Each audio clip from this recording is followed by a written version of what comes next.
మనల్ని గురించి ఆశ్చర్యపడకుండా అసహించుకుంటున్నారంటే దానికి కొన్ని కారణాలు ఉంటాయి. యేసయ్యను గురించి విన్నవాళ్ళు ఆశ్చర్యపడ్డారంటే ఆయనలో ఉన్నటువంటి గుణగణాలు ఏమిటి? యేసు ప్రభువుకి అప్పుడు సరిగ్గా 12 సంవత్సరాల వయసు. నజరేతు నుండి యెరూషలేముకి పండగకు వచ్చారు. పండుగని ఆచరించారు. ఆ పండుగ అయిపోయిన తర్వాత వెళ్ళేటప్పుడు ఒక దిన ప్రయాణం వెళ్ళిపోయిన తరువాత యేసుక్రీస్తు వాళ్ళతో లేడు. చాలామంది ఈ రోజుల్లో వాళ్ళతో యేసు ప్రభు ఉన్నాడని వాళ్ళు అనుకుంటున్నారు,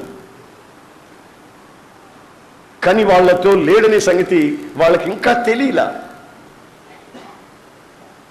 మొత్తం మీద వెతికి వెతికి వెతికి వెతికి వెతికి 3వ రోజుకి యెరూషలేములో వెళ్ళి చేరారు.